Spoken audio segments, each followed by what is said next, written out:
All right, welcome everybody. We appreciate that you all found your way back for another season of Municipal Bootcamp.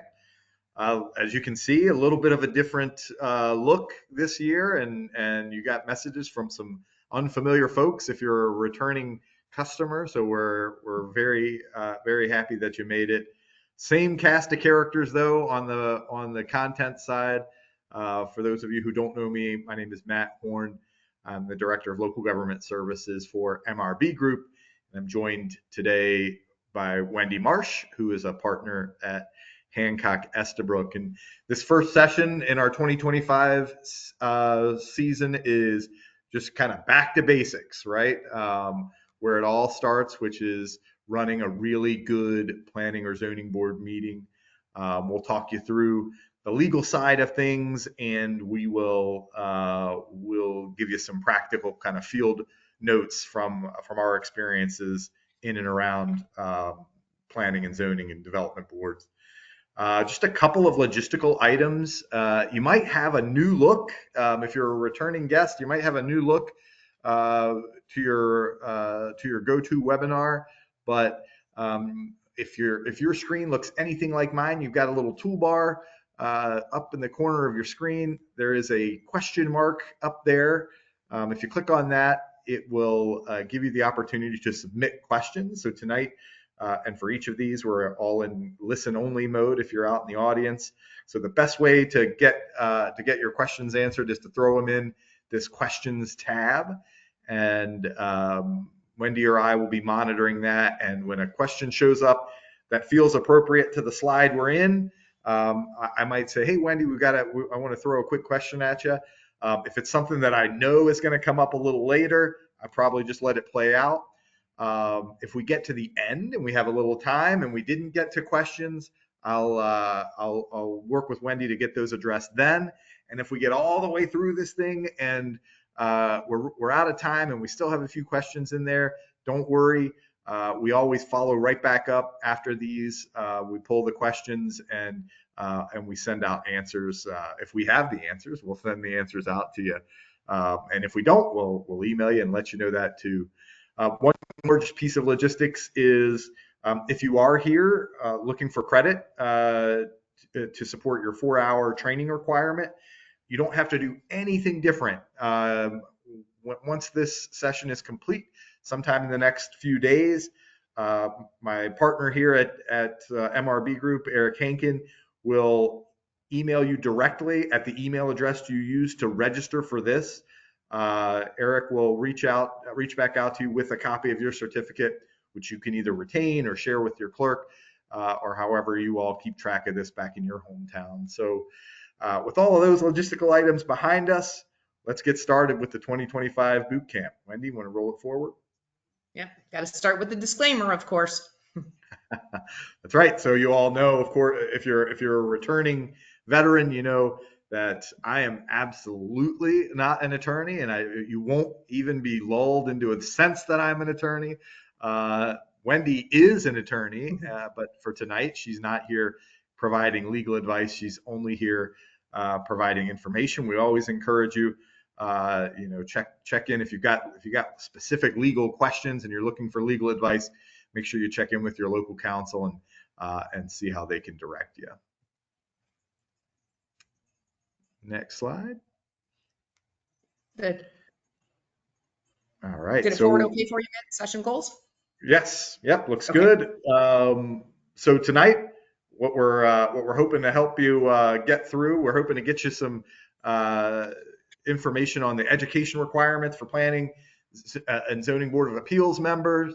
We want you to understand what we see as kind of the real basic elements to running an effective meeting. We see, an effective meeting and a good solid set of rules and procedures is really the difference between a board that's able to achieve the objectives that you're after and one that kind of gets stuck in the parking lot, if you know what I mean. So we'll walk you through some legal information on what you need to know about running meetings, and then we'll also talk you through again some of the practical side of it. We also tonight are going to touch on the basics of running a public hearing, which is certainly part of the meeting, but it's got its own independent whole set of rules and best practices that we'll touch on. Go ahead, Wendy. But before we get started, we love to start every season this way. This is a tough job. Being a planning zoning board member, anybody affiliated with the development process, you're in the toughest area of service because you've got investors and builders and developers who are counting on you to move these projects through and to get there to protect their investment. And you also have a whole community who's standing behind you, and you're the gatekeeper.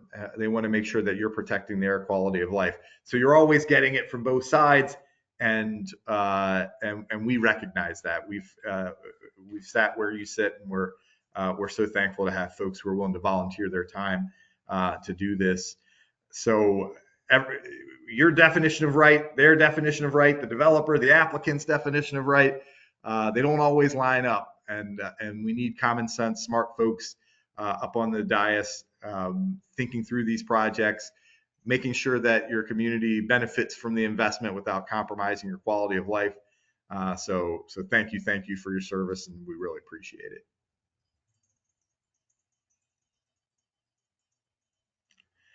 We recognize, of course, that we do sessions all year on ranging from topics all over the planning and development board. And we do one in particular called From Big to Small, right? Where we talk about comprehensive planning as this real big picture look at a community. And this is the opposite end of that spectrum, right where the rubber meets the road, right where the decision has to be made. In a comprehensive plan, it's all theory and vision and big picture things. And on day one, you inherit the nuts and bolts of planning and development, what happens in your community. And so we recognize that. We recognize that the best way for you to stay sharp is to continue to go to trainings like these, to be prepared when you sit down, and to be fair and impartial in your decision making. Every one of your decisions piles up, stacks up toward that community vision. And so, again, we're really thankful to have you in the seats that you're in, and we recognize exactly how tough it is. And along those lines, what Matt and I hope to do with these trainings is to really give some practical information. A lot of times, especially in the lawyer world, you can go through a lot of the laws, and I've got some laws here on this slide, but really our goal is to make it helpful and useful for you because you really are on the front line of a lot of these items. So I'm sure we've got great attendance. We always do at the beginning of the year because most of you on this call know that you have training obligations, and they're state mandated training obligations that went into effect, I'd say probably about a decade ago, Matt. As I get older, everything seems relatively recent, but I'll bet you they have been around for about 10 years. And it's very specific to the planning board members and the zoning board of appeals.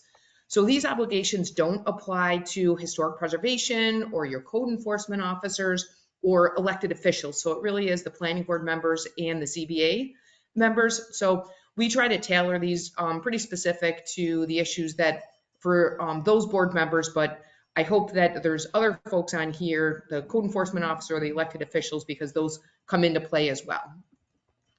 Now, the obligation is for 4 hours of training annually. There's a couple of interesting components with this that we're often asked. You can carry over the 4 years to the next year. So let's say you participate in 8 of these. You could use those 4 for the next year.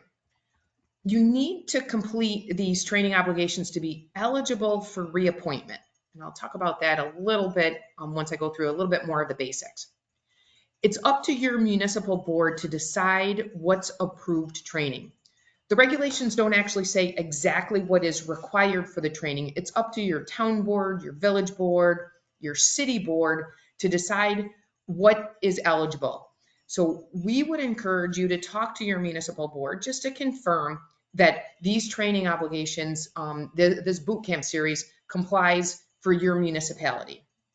And Believe it or not, your board also can waive or modify the training by resolution. So we suggest that you talk to your board to actually approve these boot camp series by resolution, although that's not required by law. But believe it or not, they can either waive it or modify it. Let's say, for example, your board only says 2 hours is enough, which we hope they don't. They really could modify the state regulations.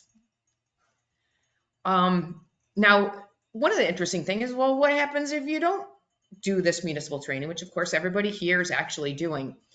The statute actually says that your decisions are not voided or declared invalid if you don't have your training.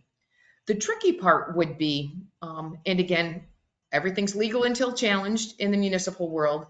When there is a controversial decision, let's say you don't have your training completed and you were reappointed.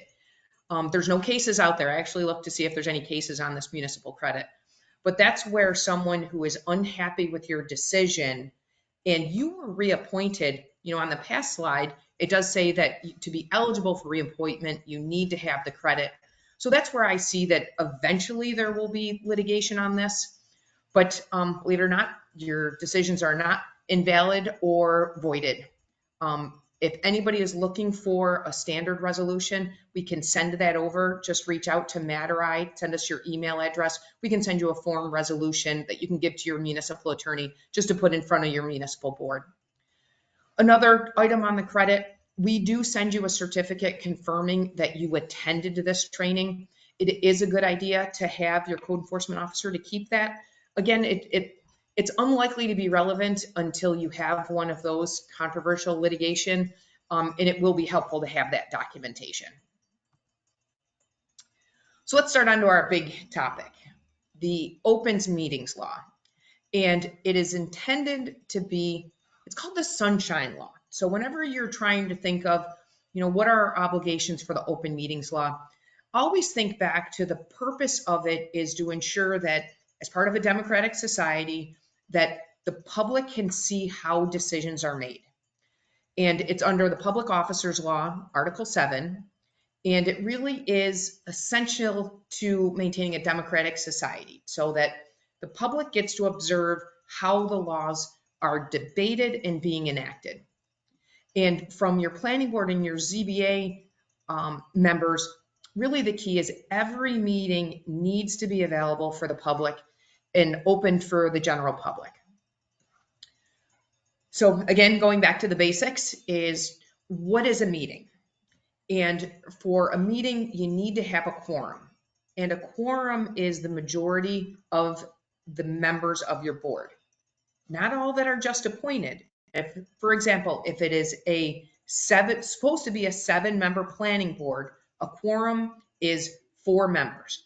Now let's say it's supposed to have 5, but you've got 2 seats that remain vacant. It's still 4, which is the quorum. So the first question is there a quorum? And it applies to work sessions, pre-board meetings, anytime you're convening business. And I do know a lot of boards will be like, we just want to have a meeting and talk amongst ourselves. Let's have a work session. And you really can't circumvent the open meetings law because those work sessions are meetings because you're conducting business. Even if you're not making decisions, even if you're just reviewing the application, those are still subject to the open meetings law. It doesn't apply to social gatherings. So again, we represent lots of small communities where you're going to go to a holiday party or some other type of party and you're going to have a quorum there. Don't talk business. You're allowed to be at social gatherings all together. You're allowed to wander around Wegmans all together, but you can't be conducting business. Another question that comes up, I know Matt, you and I, we actually talked about this during our December meeting, is if you want to visit the site that's subject to an application, which is a good idea. If you are going to have a quorum that is going to visit the site, you need to have that that would be subject to the open meetings law. So those are perfectly allowable, but you have to comply with the requirements for the open meetings law. Now, what are the requirements? If the public is allowed to be there, you have to tell them where the meeting is. So that's That's what the notice requirement is for the meeting. You need to give them the time, the date, and the place of the meeting. Again, you're thinking back through the idea that they need to be able to observe what you're doing. Time, date, and place. And it needs to be posted on your website and given to the news media. It's interesting. There's actually a couple of interesting cases that are kicking through the system on who's your public distribution for the news media. I'm sure you guys may not know who your official distribution is, but I'm sure your clerk does. And believe it or not, there's a lot of newspapers that are going out of business, and also charging an exorbitant amount of money for some of these public notices. So I'm starting to see municipalities looking at who their official distribution for their public notices and looking to switch those around. So again, kind of a legal tidbit on the news media. Usually outside of your realm, your clerk will know where it is, but it would be a good idea for you to know where those public notices are. Now we're the beginning of the year, and let's say your ZBA meeting is going to meet the third Wednesday of every month. A lot of times that public notice will happen in December and January to say, hey, ZBA is going to meet the third Wednesday of every month at Town Hall at 7 p.m. Now that's sufficient notice for your meeting. And if you moved the meeting to a different time or a different place, then you'd have a new public notice. But if you speak with your clerk, chances are you're covered for the whole year as long as you stick to your traditional meeting. How much notice do you need to give? It depends on how your meeting is being called to order. If you do your standard meetings every month, you need to give advance notice. Again, it's sufficient. You can always give more notice. You could do it at the beginning of the year. But if you need to call a meeting on shorter notice, don't let the public notice requirements stop you from calling that meeting.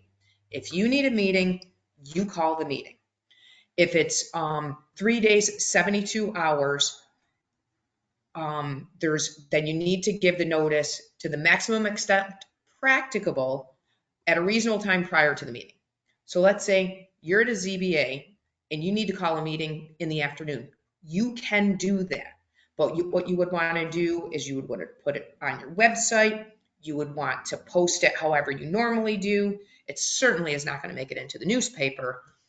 And what will happen is a court will look at whether or not you really needed to hold a meeting in the afternoon, or was that intended to circumvent the open meetings law. So I definitely like my clients to know if you need a meeting, you can call the meeting and put the notice out there to the maximum extent practicable. Matt, before I go off this tangent, any questions coming out as far as how much notice on the meeting? A few, and Okay. The two that are jumping right out at me are when we talk about posting the meeting, is social media a satisfactory way to post the meeting? Will that The check any legal, regulatory boxes or statutory boxes?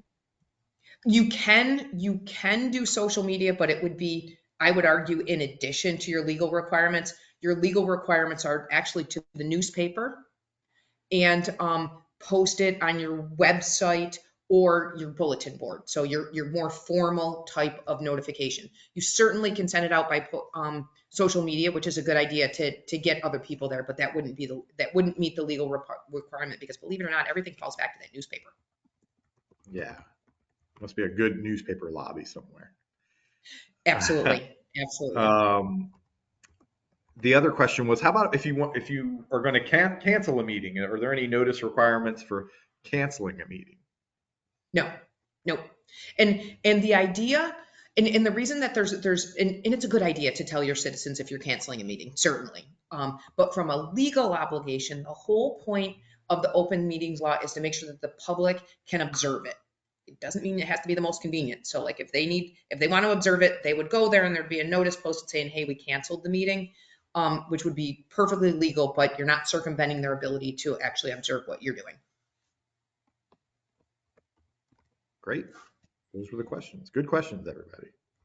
Great. So this is a little bit of a newer requirement. Again, now that I'm old, it's probably a decade old. Um, you do have an obligation to post documents before the meeting. You didn't used to have that obligation. And there are situations when I know there's going to be litigation, there's a concern about if you put the resolution out there approving a project when you haven't even been there to vote, it always feels a little uncomfortable. But if you do know that there's going to be a resolution that will be before the board, you are supposed to have it out there 24 hours before the meeting. A lot of times from my ZBA clients and my planning board clients, you don't know how you're going to vote.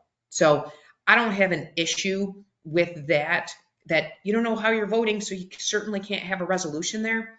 But you do need to have the documents that are the publicly available documents available to the public. And if you have a website, it needs to be on the website. And again, these are newer legal requirements. And, a lot of times we didn't have websites that were available. A lot of people, websites were newer. And, now that we're all past COVID and a lot of our technology is better than it used to be, I do expect that courts will take a look at that in a little bit more detail. So if you are able to get it on your website, even if it's difficult, I would suggest getting into the habit of doing that. And honestly, it makes things easier to just have them out there routinely. One of the things that you'll find out if you listen to all of these boot camp slides, the recommendation is that you always treat every application the same. Whether it's Mary that lives next door that everybody loves and it's not a controversial project versus the one that everybody hates, really you always want to treat them the same. So if Mary's application is available to everybody, you need to make sure that the controversial one is available as well. So whatever your procedure is for posting the documents before the meeting, be sure to do that. And if nothing else, make sure that you have copies there for the public to be able to look at so that they can follow along. Another similar one, recording and broadcasting meetings. This was a question that used to come up all the time before everybody could record everything with their phone. So we all know that everybody can record everything. And it is in the law that if someone wants to stand there with their phone and record every word that you're saying, that is perfectly acceptable and you can't stop it. And you're not obligated to record the meetings. I know a lot of people still do recording with a tape recorder because that's helpful for the meeting minutes. But the law is saying that to the maximum extent practicable, you should record it. And again, back to our COVID times, we all figured out how to do a lot of this stuff through IT. So it is a good idea to have it recorded. And also, if you have a website that utilizes a high-speed internet connection, to the maximum extent practicable, those recordings should be available in real time and posted on the website after. So any questions on those? Because those are, I'm almost training this a little bit differently now that we made it through COVID because, I used to poo-poo some of this stuff because nobody really had a website and a lot of people weren't necessarily following it. It's a little different now. Here's a good question. And this is probably something we're going to have to research and come right back to you, although Wendy might have it right on the top of her head. What's the retention requirement for video recording of a meeting? There is no retention requirement with the exception of if you're using video conferencing, which we'll get to those slides because there actually is a specific requirement on how long you need to keep the recording, which is interesting. Cool. Meeting minutes. Old fashioned. Remember meeting minutes where we used to write everything down before they were recorded? There's all different types of meeting minutes that are out there. And depending on who's taking those minutes, I know sometimes I'm charged with taking minutes on different boards. And every author is a little bit different. So the legal requirement is you do need to have all motions, proposals, and resolutions and the votes that are taken in the meeting minutes, which meeting minutes could probably be kind of short. They need to be available within 2 weeks of the meeting. There's no obligation to approve them. and they need to be posted, again, going back to the maximum extent practicable. And if you do the video recording, that gets rid of your obligation to do the meeting minutes. And now on the practical side, so those are the legal requirements for meeting minutes. You just have to have the votes, the resolutions. As we go through this boot camp series, you should always show your work on what the applicant has said that you're basing that approval on, and also any conditions with the approval. There's nothing more frustrating than having meeting minutes that say project is approved, and then you have one of the board members that says, wait a second, he or she said they were going to put in a line of trees. Remember, we talked about it, and those trees are not there. As we go through on other of these boot camp series, unfortunately, that planning board can't enforce that. It's up to the code enforcement officer to enforce that. And it's very difficult for your code enforcement officer to require trees when there's no documentation of anybody talking about trees. So meeting minutes, you really want them to include the pertinent information that supports the votes, whether it's the applicant said they were going to do something or the board has a condition on the approval. Any questions on meeting minutes, Matt? No questions. Good. Executive sessions. Now, executive sessions, everybody loves to talk in private. You know, why hurt anybody's feeling? You know, you want to be talking in private. Executive sessions are technically part of the open meetings law. And again, going back to the theme that everything is supposed to be open to the public. And for an executive session, it really is a portion of an open meeting. So let's say there's a legal executive session, which there's not very many legal executive sessions that planning board or ZBA members actually get to use. But if there is one, you would still need to do notice of a meeting, then go into an executive session. So again, you're starting with an actual meeting that everybody shows up to. And then if you meet some of the criteria, which on the next slide, I'll go through, and spoiler alert, one of the criteria is not, so I don't hurt someone's feelings. The proper way is you need to make a motion during the open meeting and explain, well, not explain, but you need to cite why you can go into executive session. And you need to vote to go into executive session, which would be part of the meeting minutes that we talked about last slide. But there's no meeting minutes that you take actually during the executive session. And this is a quicker turnaround as far as if you do have any need for meeting minutes in the executive session, which again, it's unlikely to be applicable to any of our planning board or ZBA members. Those need to be available within 1 week. And if you remember, the past slide was 2 weeks. So here's a couple of reasons for an executive session. And I do this slide merely to show the planning board members and the ZBA members why you're just never going to be able to use this legally. If you're going to acquire property, you get to go into executive session, which makes sense. If you're going to talk about what the price is, you know, that's something that needs to be confidential. If there's an impairment to public safety, that's when you get to go in private. If you're talking about someone's medical, financial, or employment history, that's where you get to go into private. If you can see none of these fit into any of your development projects from a legal side. Now, one that could come in under an executive session is if it's regarding proposed, pending, or current litigation. So if you have a situation where you're either in litigation or you have an applicant that is proposing litigation, let's say you're in the middle of a meeting and an applicant says, I'm going to sue you. That could be a reason for you to go into executive session. But I want to give you an idea for a better way. An exemption from the open meetings law is when you meet with your attorney. So now let me just show you the distinction. So executive session is an open meeting and you can go in there for litigation, but you call the meeting, the public shows up, you make a motion to go into executive session to discuss current or pending litigation. Another exception is you can meet with your attorney where you don't have to actually call a meeting. And in order for the exemption from the open meetings law where you can meet with your attorney, obviously you need to have an attorney there. So it's a pretty important distinction that I work through with my clients, because let's say there is litigation, you may want to meet with your attorney, but you don't have to tell the public that you're meeting. And that's perfectly legal because you can get advice and meet with your attorney. Everybody gets that benefit, just like a board would get that benefit. Have I confused anybody or confused you in that distinction between the two before I go on?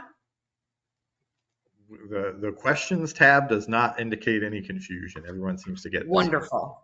Wonderful.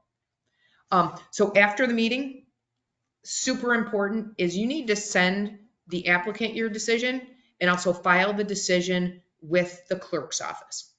Now that's so important from my legal side, because that is the time period that starts the time period for challenge. Because a lot of times, if someone is going to sue you for your decision, whether it's a citizen group or an applicant, which one thinks that you did something wrong, they usually only have 30 days to do that. But that date starts from the actual filing of that. So it is important that you actually file the decision and send it to the applicant so that you could start that process. And if you have chosen to put that decision solely in your meeting minutes, those meeting minutes don't have to be final. They can be draft, but you want to file them and let the applicant know that you have filed those draft meeting minutes, which has your decision. Personally, I like a resolution. I like a set standalone document, so there's no question on the draft versus the final, because that is such an important component for starting the date to start that legal challenge. So what happens if you don't do anything right? Let's say you legitimately have violated the open meetings law. Here's the actual law on this. Let's say there's a violation, total violation, you didn't do something right. Upon good cause, a court can declare your decision void, but it doesn't have to. Not that I want anybody to violate the open meetings law. It really is an extra burden on someone to void your decision if there is a violation of the open meetings law. And it's a pretty high bar. There's not a lot of cases where courts have said that they voided your decision for failing to comply with the open meetings law. And the language is if it's purposeful in order to circumvent the open meetings law. Now, again, those are cases to date. Who knows what a judge or a court would do if there are violations of the open meetings law, but did want to let you know that no one's going to jail, and usually your decision won't be overturned.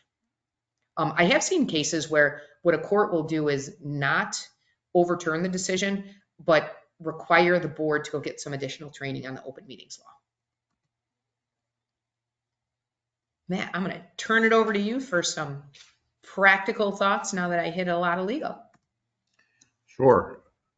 So, and there's a question out there about this. So I want to throw a quick question back to you, Wendy, on public hearings. One of the folks here notes that when they have a public hearing, they ask residents to give their name and address for the record. Can you ask a resident to do that? Can you require that? It's routinely asked. It's not required. And if someone doesn't want to do that, and I love that we're already jumping ahead to public hearings, so I'm going to take some of your time here, Matt. The purpose of a public hearing is for the public to talk to the board. They don't have to be residences.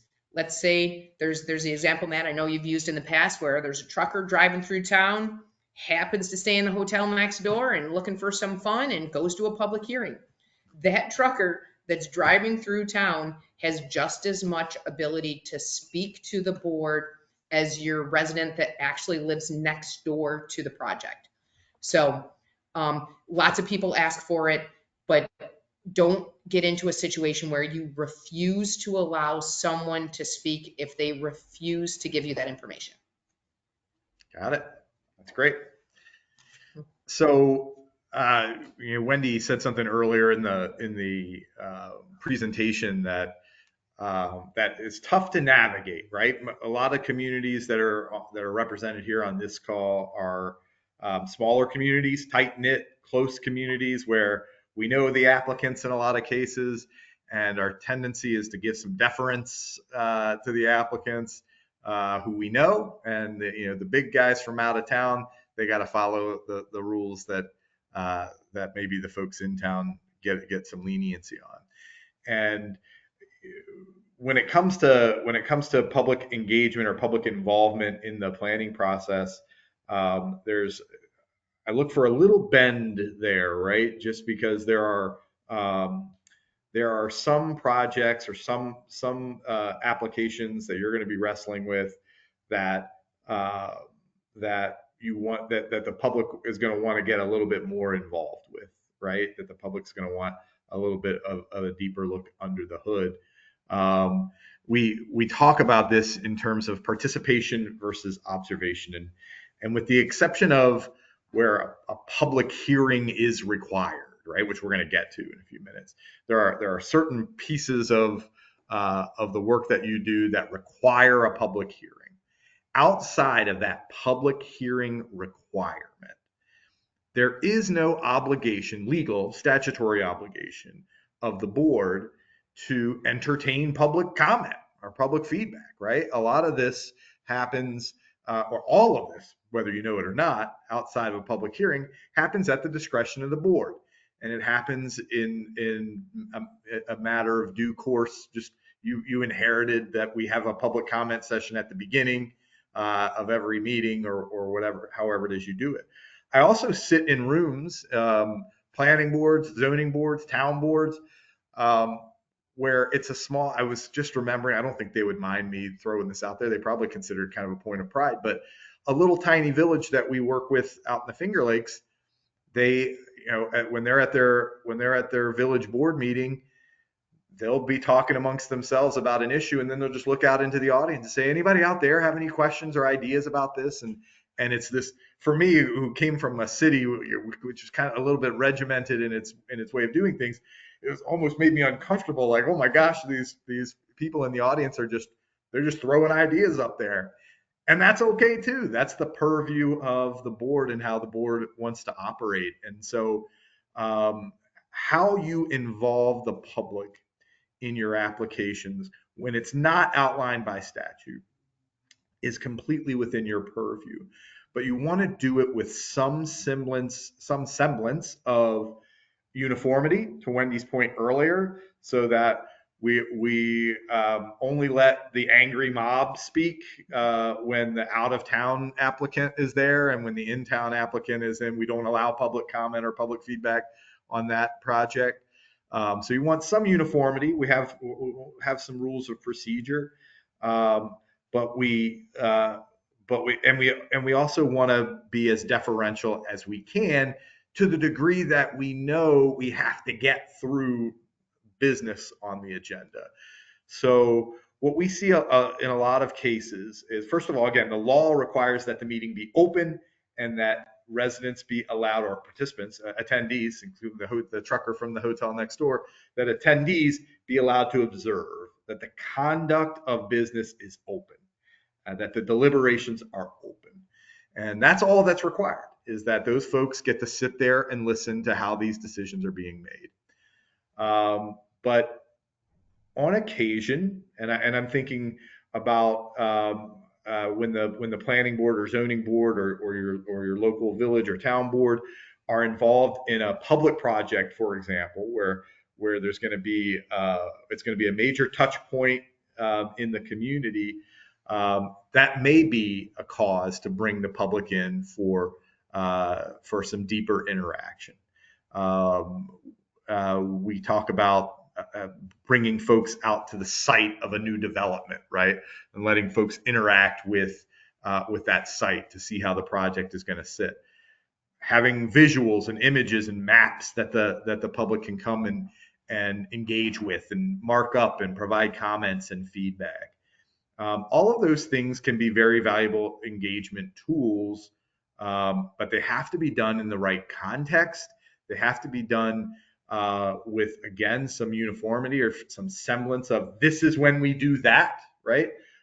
For these cases, when it's a big public project or a big change, we're going to have a public information session where the public can come and engage directly with the project sponsor.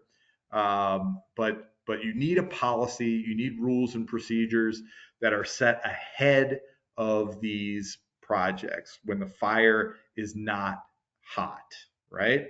We don't want to be making up these rules and procedures and regulations as the projects are coming in. I think this might be a good time for a public charrette. Maybe, maybe not. That's probably not the best way to do it, right? When the pitchforks and the torches are out in the audience. Instead, what we encourage folks to do is to adopt a good set of rules of procedure. And if your board doesn't have one, these don't have, you've heard of Robert's Rules. Robert's Rules is a big volume of how you get through every part of a meeting. We have a 4 or 5 page set of rules of procedure that'll get you by.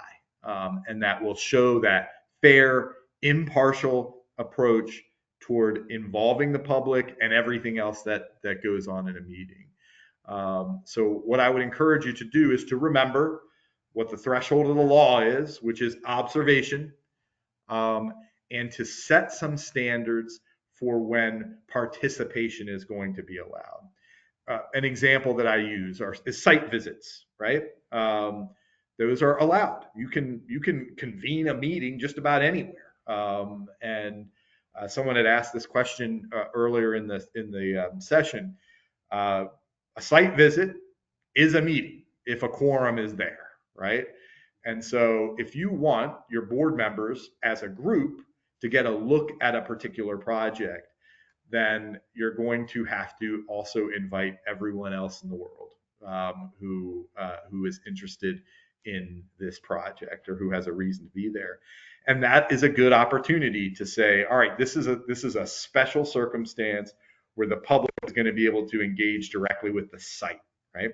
An example locally, I remember I was the city manager in Geneva out in the Finger Lakes, and a manufacturer was going to install wind turbines, substantial, tall wind turbines. And the planning board needed to understand what the visual impact was going to be. And so the developer had just installed the exact same turbines in another community that was a reasonable drive to. And the planning board advertised that as a meeting, got out to the site. The public, anybody from the public who wanted to attend could attend. And because it was a major project that was going to impact viewshed and everything else in the communities, they're clearly visible from just about every street corner in Geneva. Because of that, and because we were in a new venue, being on site, the planning board felt more comfortable allowing the public to engage with the developer on the project, right? It was clearly a special circumstance. And so I would say, have a policy and let that policy be driven by good judgment about what those circumstances are. When are we going to get the public a little more involved than just sitting in the chair and listening to what's going on? Can you roll forward, Wendy? And along those lines, the one thing I like to tell boards is don't get pushed around by the public, because when folks do have the pitchforks out, you will have folks that say, so-and-so got to talk and I didn't. And, when we talk about the public hearing, that's a very different item. But when you do set up these procedures to allow, some type of interaction, it doesn't have to be perfect. And again, don't get pushed around because the open meetings law merely obligates observation. Yes. So this is one where when we talk to communities a lot about public engagement, we ask them to think about the barriers to participation, why people would or wouldn't be involved in the planning process, and so what we do recognize is most of you are volunteers, or it feels a lot like you're volunteers, even if you get just a little stipend for being on the board.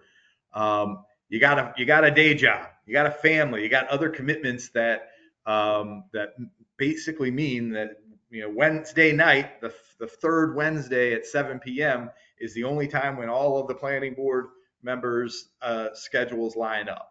And that's not rare, right? That's typically when business happens. And so we recognize that the standard meeting schedule is probably going to be in the evening during the week, and that's okay. When we're looking at a specific issue, and an issue that's gonna be pretty controversial, or that you are interested in getting additional feedback on from the public, something you can think about doing is adding a special meeting or changing the meeting day and time, to accommodate greater public participation. The example I give a lot is uh, the economic developer out in Ontario County for 20 plus years was a guy named Mike Manikowski, and there was a relatively controversial project that the county was considering providing incentives on. It's not a planning or zoning board issue; it was an IDA issue, and the IDA met regularly at 7 p.m. on the third Thursday of the month, and it met in a room where you could get about 10 members of the public in by the time you squeeze all the board members in. And it met in the county seat, right in Canandaigua, where you'd expect the planning board to meet. But there was a fairly significant project happening down in Naples, which is on the far south end of the county. And the IDA recognized that the public had ideas about this project, and that most of the public was not going to be able to make it to Canandaigua at 7 p.m. on a Thursday. And so what the IDA did was schedule a Saturday morning session, and they hosted it right in Naples because the project was in Naples, and so they saw that barrier to participation was in fact the location and time of the meeting, and so they changed it. And so be thoughtful about that too.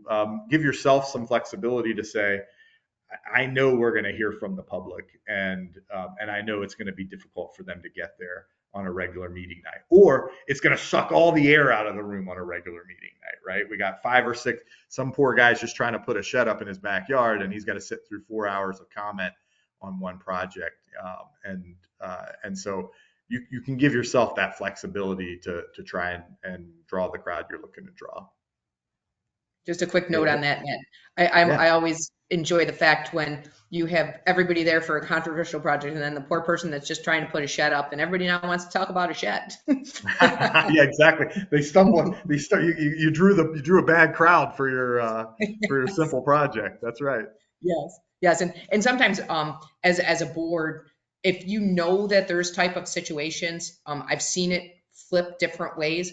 Sometimes people say, well, let's just get the shed out of the way. Let's do that first so that the poor person doesn't have to sit through everything. So you can have that issue. Or sometimes it's better for that shed person to wait until the end after everybody has spoken on the controversial project, everybody leaves. So it can go either way. So sometimes you might want to take a look at what your agenda is if you think you might have that situation.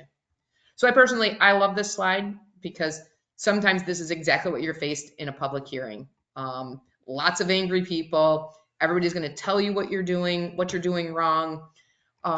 So just want to hit on some of the legal requirements. So unlike the open meetings law for the meeting, where all they get to do is observe, the purpose of a public hearing is for the public to tell you board members their thoughts. It's not a question and answer. It's not an opportunity for them to yell at the applicant or to ask questions or even ask questions of you. The only legal obligation is for them to speak to you. So obviously the notification requirements, not only do you tell them the time and the place, you have to tell them what the subject matter is. So this is a requirement for a public notice that's a much, much higher level than the ones for a specific meeting. It needs to have a little brief statement of the purpose. It needs to be published in the official newspaper and posted. And the publication date is when it starts. Like let's say, for example, there has to be 5 days notice. Doesn't matter when you send it in. It matters when that newspaper actually publishes that notice. So public hearings are a whole different ballgame, which of course makes sense because the public gets to speak to you. And it's the only time they get to speak to you. So very important. You can't mess these requirements up.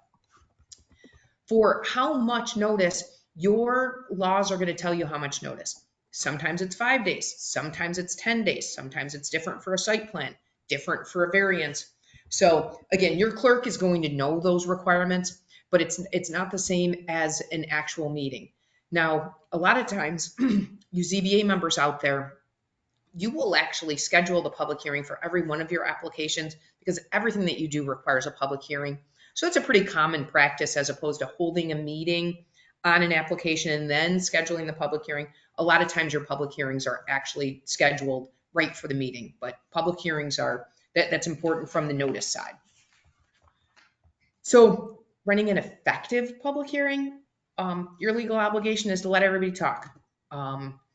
Sometimes people have a lot to say, sometimes people don't have a lot to say. Before the public hearing, you should set those rules of the road that Matt was talking about for your actual meetings. Always good to have rules and procedures for a decorum. It's nice to hand that out before the public hearing, especially if people are going to scream and yell and swear and be quite disruptive. It's always good to have a rules of order for the public hearing so that you can rely upon that if someone is really getting out of line. It's good to remind the public that it's not a question and answer, because Mary, she just hates the project. She's never been to a meeting. Of course, she thinks that she can ask you questions, or the applicant, or say, well, what do you think of this? So it's good to go through the procedures before the public hearing starts so that the public knows that it's not question and answer and it's not a debate. And technically, if a person in the public has questions about the project, let's say, to go back to Matt's example for, I think you said wind turbines or something along those lines, solar panels. If someone has a question about that, they're naturally going to go to the applicant and say, well, what about this? And what about the traffic?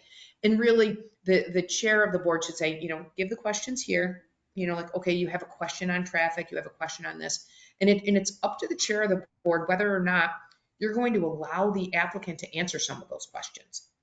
And, that becomes, sometimes it can become a shouting match. And then you can remind the public that you have to speak to us, the board.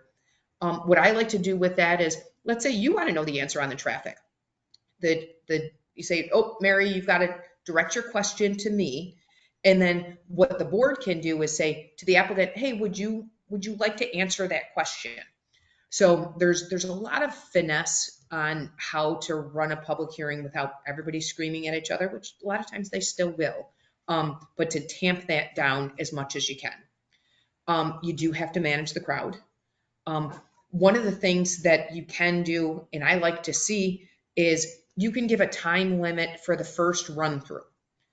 3 minutes. Everybody gets 3 minutes, but technically, I don't like to cut someone off if someone wants to go back up for another 3 minutes, and then another 3 minutes, and then another 3 minutes, because technically they can tell you everything they want to tell you. And usually they get tired by the end if you keep, putting it at the end of the line to make sure that everybody has an opportunity. Some people are going to go, I give my 3 minutes to Joe. I give my 3 minutes. That gets a little unwieldy, but you can do that. But what I would suggest is, well, if Joe wants to come back up, everybody's done. Joe gets another 3 minutes just to keep some decorum there. I don't like clapping because that starts to get out of hand if, like it gets louder and louder. So, it's a good idea to say there's not going to be any clapping for either side. There's a question, and it's funny, another one that's kind of working its way through the legal side is, what happens if you actually have to remove someone from a public hearing? I haven't seen a lot of litigation along those lines, but I have seen a lot of public hearings where you have an officer in the back of the room that's there just to maintain the peace so that, someone doesn't get specifically out of hand. Another way I find kind of managing the crowd, when you have a public hearing, you'll have a motion to close a public hearing. And it's important when you close a public hearing, there's certain deadlines that will come out as far as making a decision. Sometimes you can keep the public hearing open. Sometimes you may want to keep it open for your next meeting. let's say it's a room full of people and, like you get the sense that people want to come back and you're ready to deal with it a second time. You can do that. But another thing that I like to do is if you want to close a public hearing, but you will accept written comments for X amount of days. Kind of the rule of thumb is 10 days. So that if someone spoke at the public hearing and now they want to respond or the applicant said something different, that really gives them an opportunity. On the record, you're saying we will accept written comments for 10 days that will become part of the record. So that's something to think about if you have a situation where people are starting to get angry and gee, the applicant now said there's going to be 10 trucks and I didn't get to talk about that, just to give them an opportunity to close that public hearing subject to 10 days for the written comments.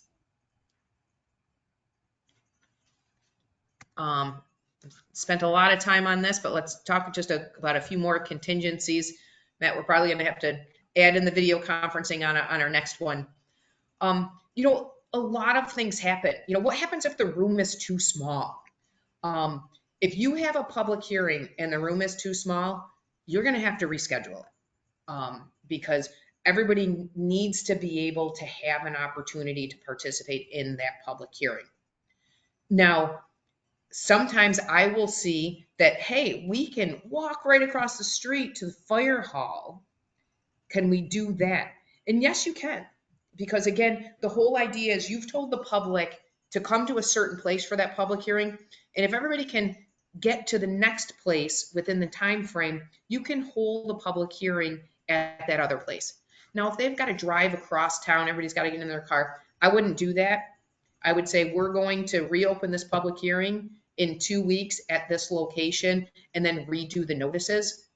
So there's a little bit of subjectivity there. But if your room's too small, you can't hold a proper public hearing if the room is too small.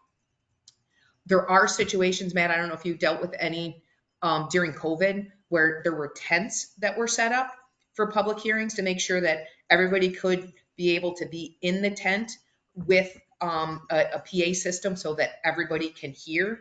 That's a good idea to make sure that the public can hear. I put that in what if time runs out? Let's say it's 11 o'clock at night and you're done for the night and you just can't take anymore. You'll just have to hold that, keep that public hearing open to the next time, which is perfectly legal. You started it, just don't close it. Just say, we're going to come back here. Everybody's going to be well rested and we're going to start again at 7 o'clock. And that would be legal. Can you limit the presentations? I don't think you can from the public perspective, but I have seen cases that you can cycle them through, but I would never want to have a record that, gee, Jim only had 3 minutes to talk and Jim wanted to say more. What to do with written comments? Written comments are part of your record, so you have to consider those in addition to the oral comments. I'm going to stop it there, Matt, because I hate keeping people late. We got 2 minutes, so what say you on public hearings? I think it's all been covered. You just want to, you never want to leave the impression in the record that you curbed somebody's time, that people didn't get an opportunity to speak. Keeping very good records, right? These minutes aren't verbatim minutes, but don't get super cute with paraphrasing and try to keep the record as whole as possible. Someone asked a question, hey, can you ask for questions to be submitted ahead of the public hearing so that the presenter, the applicant, could shape their presentation to address the questions? I think that's a fine idea, but it can't substitute for the public hearing. You can't say, if you didn't address question, or if you didn't send the questions in ahead of time, you can't ask them now. Like, that's not going to be allowed. And then keeping the hearing open long enough for it to be for you to get a reasonable response is just good practice. And one other item that I forgot to say, which if you're going to have 3 minutes, have a timer and a big bell that's going to go off. Whether it's the nice lady that lives next door versus the person that everybody's heckling, just it makes it easy so that the chair doesn't have to go, I'm sorry, your time is done. Have something loud and obnoxious that's fair for everybody. Yeah. And I think with that, that concludes our back to basics. We did cover public hearings, we covered meetings, we covered the training requirements, which is what we hope to. We did have a bunch of slides here that we didn't get to, including video conferencing. We will try to get back to those in other times, but you'll be able to see those slides and let us know if you have any questions. Go back to mrbgroup.com to register for next month's session. Next month will be in the will be in skip forward so I don't want to mess up the there it is for comprehensive plans and land use regulations. So what I was talking about getting from real big picture all the way down to actual project review. That's going to be on February 27th at 6. Register the exact same way you registered for this one. Since you registered for this one, you're going to get a note from us saying, hey, don't forget to register for the next one. So we hope you'll join us. Check out that full slate at mrbgroup.com, that full slate of, for the year. Attend all 10. Don't limit yourself to 4 hours. This is too much fun. So come to as many as you can. Thanks for being here tonight, and we appreciate your dedication and your service to the community.